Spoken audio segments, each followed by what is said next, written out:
Cdrama Innovation here. Welcome back to another wrap-up video. I swear these monthly videos have been going by so quickly. I just managed to post the other one because it took me so long to edit, but I think I like this format for now because I've been watching dramas, but sometimes I don't necessarily finish them and I still want to talk about them. So here's the wrap-up. I watched 6 dramas this month. So first drama is Such a Good Love starring Wang Anyu and Wang Yuwen. This has 24 episodes and it is a 2 timeline thing. So at first it was a little bit of a cliffhanger. I was like, is this time travel? But it's not. It's basically the main couple is in the previous timeline and there's a different couple in like present day 2025, and they're kind of just watching their tapes because the main guy kind of shot everything and made it a movie.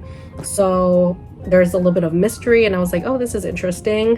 The cinematography is 100 out of 10. So beautiful, and I loved the chaotic mess of it. I was like, oh, 10 out of 10 the second I watched the first like 5 episodes.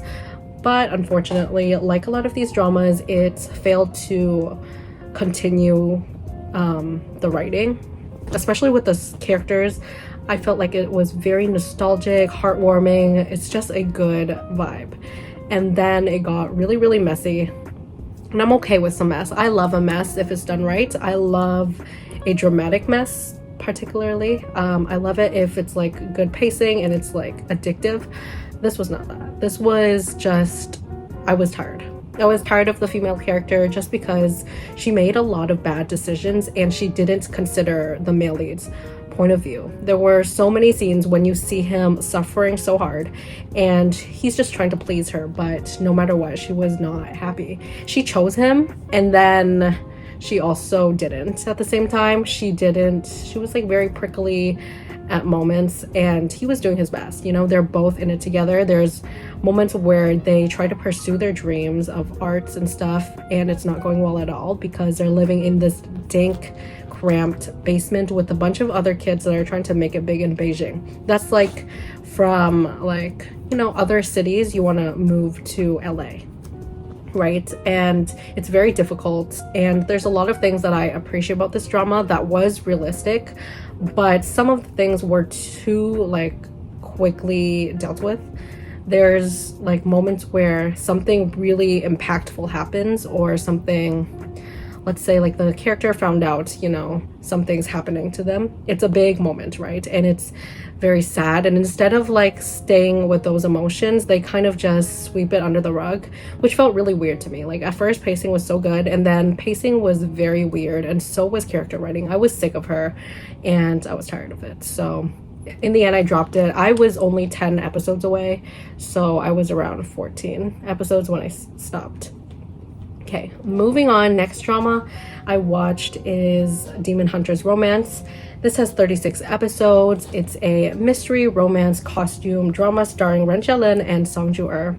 Now this is about female lead who can see spirits, and her family is just making her the outcast. They're kind of gaslighting her, telling her like, you know, just do some inner work, like just pray to the gods, you know, that this is a weird illness, you're just seeing things like it's not real. But she meets a male lead who recognizes that it's a gift and they can do something about it, so they decide to like help each other and solve cases, and they fall in love. It's very cute, but with these dramas, some cases are not going to be great while others are really good. So it was all right. It did feel draggy at times. I think 36 episodes for this like lighter rom-com drama, like at least put more effort into writing the mystery cases, you know. The first few was good. I did love the romance though. Like it's very sweet and it's wholesome and considerate. It was a healthy romance. But instead of dropping it, I did finish it because there was this one painting arc that was really funny, and I'm glad they just chose that one to like really slow down and make the characters like go through things. And I think it's better if instead of making it like just 2 or 3 episodes per case, sometimes it's not the pacing that's the issue, it's the writing. And that one was creative. There was moments where I'm like, well, where is this gonna go? So it did pick up at the end, but overall the ending was a little bit disappointing for me, so I would give it a 7 out of 10. I mean, I didn't regret watching it, but it's not like crazy memorable. Next drama on the list is Dominion and Devotion. Now, I'm not completely finished with this, but it is now on YouTube. So when I was watching it, they didn't upload it yet. So I'm around halfway as well. So 12 episodes out of 24. But I really love every single episode so far. This is a mini drama, so around 15 minutes an episode, but pacing is well done. And male lead is Geyang. You might know him as second male lead in Blossom. And female lead is new to the scene. Her name is Wang Yuwen. And it's about her cross-dressing as a man, becoming the next crown prince / king. The minister is behind this. He is plotting. He wants to be the one that's the puppet master, and he thinks she's a good candidate because she's so easily manipulated compared to her brothers. All she wants to do is live in peace, but she slowly but surely gets into it because she realizes that the only way to make change is to scheme, to do the politics, to play the game. And she already has a title. She already has the royal bloodline. So, you know, she just needs to weed out the evil and they're gonna win. It is very intense, this drama, and that's why I really like it. The tone isn't like a lot of dramas where it's not that well written or it's like hee hee ha ha. Like, it makes sense. Everything makes logical sense, and I think it's the only one this year that really shines in terms of like the shorter web series. This one is so good. I love the romance between them because she is one strong character that forgives and not forget. You know, like the male lead, if he crosses her, she's the type that is like, I am very attracted to you, I admit that. I'm not gonna like be wishy-washy with my feelings, but so what? You hurt my feelings, you messed up, you betrayed me or whatever, you betrayed my trust, and you need to earn it back. And that's the best part. I love a woman that knows what she wants, and I love a strong female character, and this is what that is. So highly recommend it. Male lead is also good, so love it when it's not just one character that's well written. Both of them are. So it's super quick and easy to watch. Don't expect like the best, you know, pacing and everything because it still is choppy. It still has lower budget compared to your traditional ones, but I think it does the storyline and characters so well, so you will enjoy it. Next drama is Love in Pavilion, which is Spirit Matchmaker season 2, and you guys know how much I hated season 1, but I was fair because I truly think like they were reading the comments and stuff, reviews, and was just, they tried their best, and actually it worked because for once all of these side characters make sense. They are part of the story, and it wasn't just like anthologies where it was choppy. Like everybody had time to shine. It was well edited until a couple of episodes near the end, but overall I had a great time with this one, and I was very surprised because the second I would get bored of one storyline, they would introduce somebody else. But it was actually well integrated and phenomenal acting to Ding Yushi. He does not show up until like the final like maybe 12-15 episodes, but he is probably the reason why I pushed through. I usually feel the lull around 20 episodes in. There's only like 10 episodes left, and I'm like, I can already predict how it's going. But in this case, every single character does matter, and I actually remember most of them. This is a story where there's two main families. She's from one side of the family, he's from another, but it's not your typical shenxia because sure, there is good and evil. That is the essential part of it, but there's also some character arcs that they both go through. Like female lead had this arc where she becomes evil, and it is the best thing ever. I was so glued to my screen during that section. I was like, oh, how is this gonna play out? Like I knew she's probably gonna have to, you know, be herself again, but at that point the villain was so strong compared to the good guys. And yeah, there's so much like magical lore in this, so yeah, it can be confusing. It is one that I would say do not have this in the background. I was just doing dishes, I was like, you know, it's probably just gonna be like Spirit Matchmaker 1, just maybe a little bit better, but this is a lot better. So I give credit to where it's due, but I had to rewind every time. So it was one where I had to keep my eyes on the screen because there were just so much magical systems and lore and history and the different clans with their different powers. But overall, it did make sense because they all worked with the male lead and they all kind of grew up with him. So it wasn't just some random people. Favorite couple gotta be Meng Ziyi's character and Ding Yuxi. Like I said, was not introduced until like the end game, but love that. The other plot lines were interesting too, so truly I do think I need to make a spoilery review on this one.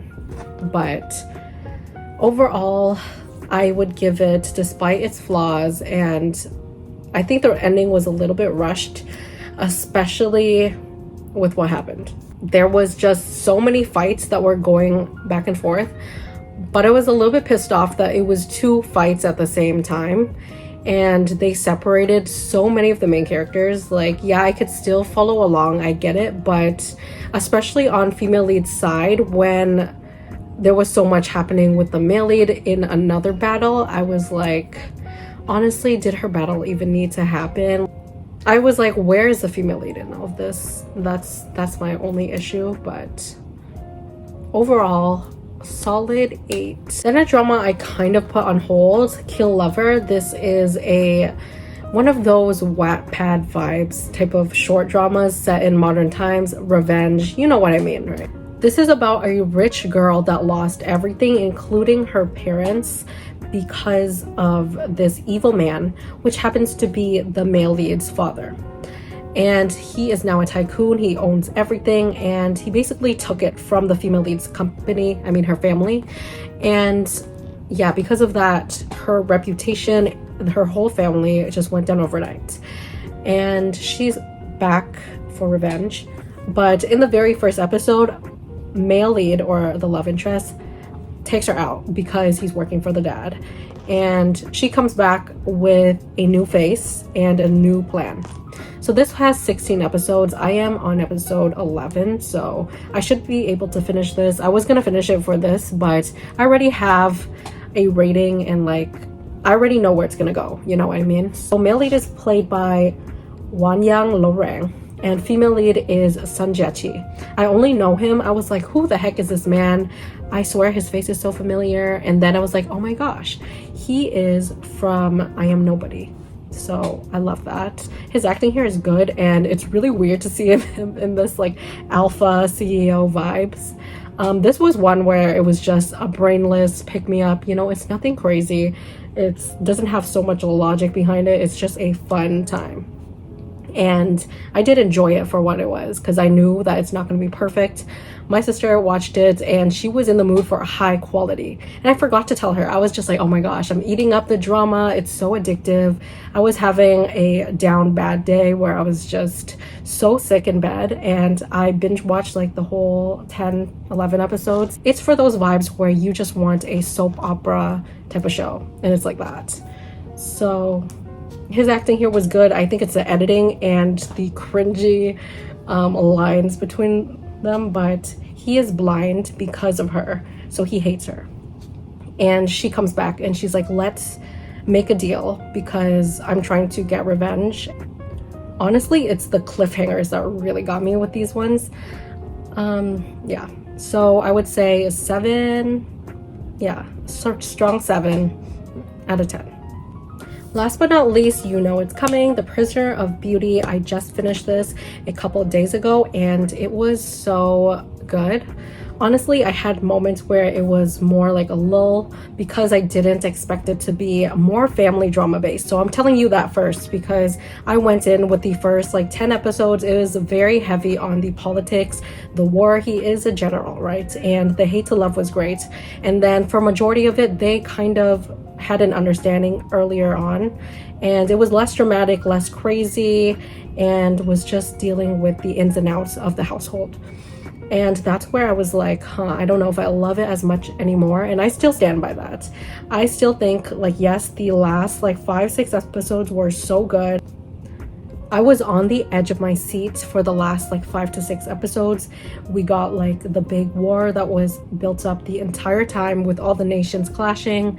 We finally had time to see, you know, these little seeds planted grow, and it was so good. But I really wish that we got more of that, like start like around the 25th episode mark, you know, give us 10 episodes of all of that and I would eat it up. I would love it even more. It's not necessarily slow burn, but sometimes it feels like that even though they're in like this healthy alliance marriage. They didn't really exchange like they loved each other or anything until later on, but basically there was no drama there. She was very loyal, and everybody that tried to like take them away or tried to be in their love life was quickly shut down, quickly rejected by the male lead. Like there was a couple of girls that really liked him, and then female lead had this cousin character, which is the second prince in Joy of Life.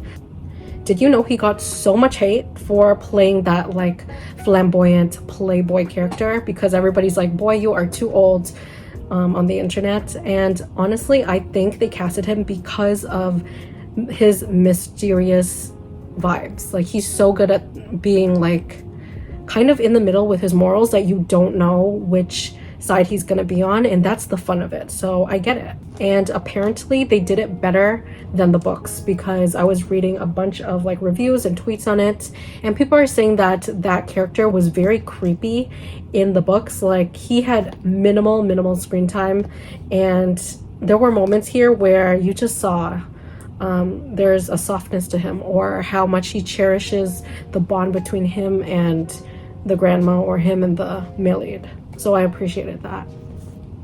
Female lead is my favorite type of like strong female lead. She is smart, but she's loving. She's kind at the same time without being annoying or like super sassy in your face all the time. She's the type to be okay sitting in the backgrounds as long as she's helping her man. And I like that. I really like the two cousin storyline, and I really liked her story with Bija. I wish we got more of that. And I was not the biggest fan of the curvy couple at first, because they were just doing the same thing and it felt repetitive to me, but by the end they really did get me. And overall, like looking back, I don't have an issue with it. So I would give this a strong 8.5 to a 9.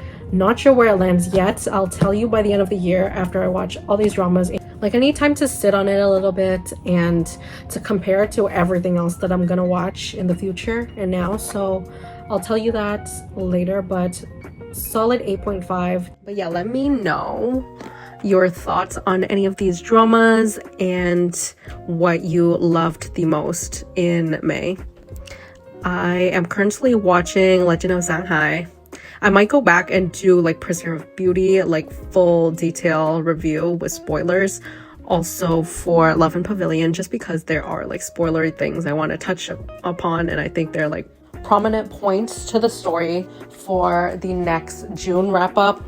I'm currently starting Feud, watching Legend of Shanghai, finished Study Group, which got me into K-dramas again, and they're shorter, they're fun, they're high quality, so maybe I'll pick one up. Do recommend me like a good K-drama that aired this year besides Study Group. I really didn't watch much. Maybe I'll catch up to Squid Games because that's also airing soon and it's the final season. Thanks for watching, and I'll see you guys in the next video.